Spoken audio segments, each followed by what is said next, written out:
ഈ ഒരു വീഡിയോയുമായി വന്നിട്ടുള്ളത് കോസ്റ്റ് അക്കൗണ്ടിങ് എന്ന ഈ ഒരു സബ്ജക്റ്റിലെ ഇതുവരെ കാണാത്ത കുറച്ച് കാര്യങ്ങൾ, question answer chapter wise weightage അടക്കം കൊടുത്തിട്ടുള്ള ഡീറ്റെയിൽ ആയിട്ടുള്ള ഒരു നോട്ടാണ്. പ്രീവിയസ് ഇയർ ക്വസ്റ്റ്യൻസ് ഉണ്ട്, ഇമ്പോർട്ടൻ്റ് ആയിട്ട് നമുക്ക് പ്രതീക്ഷിക്കാവുന്ന ക്വസ്റ്റ്യൻസും ഇതിൽ ഇൻക്ലൂഡ് ചെയ്തിട്ടുണ്ട്. ഓക്കെ, അപ്പോൾ നമുക്ക് സ്റ്റാർട്ട് ചെയ്യാം. എന്തൊക്കെയാണ് ഈ ഒരു മൊഡ്യൂളിലുള്ളത്? ഞാൻ ഈ ഡീറ്റെയിൽ ആയിട്ട് ഇതിന്റെ കാര്യങ്ങൾ ഡിസ്കസ് ചെയ്യുന്നില്ല, നേരെ മറിച്ച് ഞാൻ ഇതിന്റെ PDF ഇതിലെ ഡിസ്ക്രിപ്ഷൻ ബോക്സിൽ ഞാൻ കൊടുക്കാം. നിങ്ങൾക്ക് സ്വന്തമായിട്ട് അത് ഉപയോഗിച്ചിട്ട് എന്ത് ചെയ്യാം, വീഡിയോസ് ഒക്കെ കാണാവുന്നതാണ്.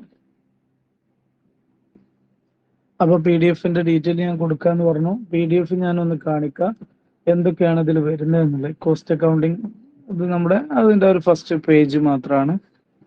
Cost accounting chapter wise solved question papers ആണ് നമ്മൾ ഉദ്ദേശിക്കുന്നത്. അതായത് 2021-24 ഫിനാൻഷ്യൽ ഇയറിൽ ഉള്ള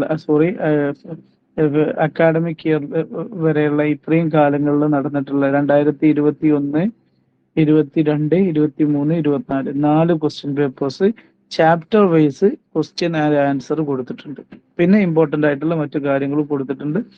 നമുക്ക് നോക്കാം. ഇമ്പോർട്ടൻ്റ് ആയിട്ടുള്ള എക്സ്പെക്റ്റഡ് ക്വസ്റ്റ്യൻസും കൂടെ നമ്മൾ ഇതിൽ ആഡ് ചെയ്തിട്ടുണ്ട് കേട്ടോ. ഓക്കെ, ആദ്യം തന്നെ ക്വസ്റ്റ്യൻ പേപ്പർ അനാലിസിസ് ഉണ്ട്. ഇത് നിങ്ങൾക്ക് ഏറ്റവും യൂസ്ഫുൾ ആവും.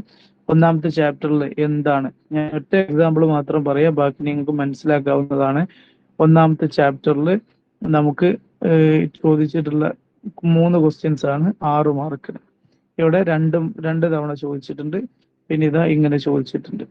ടോട്ടൽ ആവറേജ് 14 മാർക്ക് ഈ എക്സാമിന് ഈ ചാപ്റ്ററിന് ഉണ്ട്. അതുപോലെ ഓരോ ചാപ്റ്റർ വൈസ് അനാലിസിസ് ഉണ്ട്.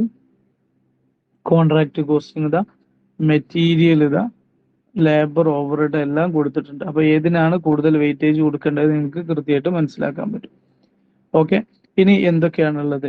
ചാപ്റ്റർ 1 വരുന്ന സെക്ഷൻ എയിൽ വന്നിട്ടുള്ള ക്വസ്റ്റ്യൻസ്, അതിന്റെ ആൻസർ, സെക്ഷൻ ബിയിൽ വന്നിട്ടുള്ള ക്വസ്റ്റ്യൻസ്, അതിന്റെ ആൻസേഴ്സ്, അതുപോലെ സെക്ഷൻ സിയിൽ ഇതിൽ വന്നിട്ടുള്ള ക്വസ്റ്റ്യൻസും ആൻസേഴ്സും ഒക്കെ എന്ത് ചെയ്തിട്ടുണ്ട്, ഡീറ്റെയിൽ ആയിട്ട് തന്നിട്ടുണ്ട്.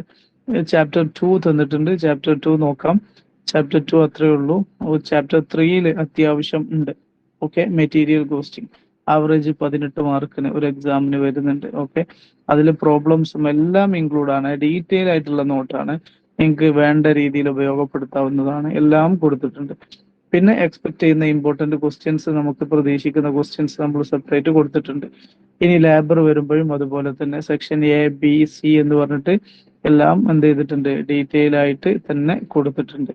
പക്ഷെ അത് കഴിഞ്ഞ് ഇനി സെക്ഷൻ സിയിലേക്ക് പോകുമ്പോൾ ഓവർഹെഡ് ചാപ്റ്റർ, സെക്ഷൻ A, അതുപോലെ തന്നെ എല്ലാ ചാപ്റ്ററും നമ്മൾ ഒരു ചാപ്റ്റർ ഒഴിവാക്കിയിട്ടില്ല. യൂണിറ്റ് കോസ്റ്റിംഗ് ആകെ വന്ന ക്വസ്റ്റ്യൻസ് ആണ്. ജോബിന്ന് ഇതുവരെ ചോദിച്ചിട്ടില്ല.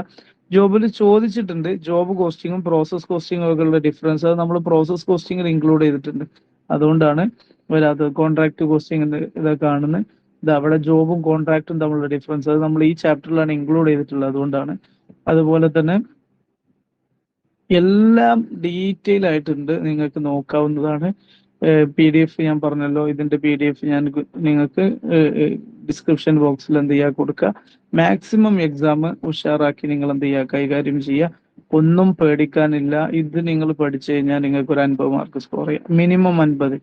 അത് വെറുതെ പറയുന്നില്ല. എക്സാം കഴിഞ്ഞതിന് ശേഷം നിങ്ങൾക്ക് എൻ്റെ കമന്റ് ബോക്സിൽ വന്ന് നോക്കിയാൽ മനസ്സിലാവും എന്തായിരുന്നു നമ്മുടെ സ്ട്രാറ്റജി വർക്കൗട്ട് ആയിരുന്നു എന്നുള്ളത്. ഓക്കെ, അപ്പൊ നല്ലപോലെ പ്രിപ്പറേഷൻ ഉഷാറാക്കുക. ബാക്കി കാര്യങ്ങൾ നമുക്ക് എക്സാം കഴിഞ്ഞിട്ട് കാണാം. ഓക്കെ.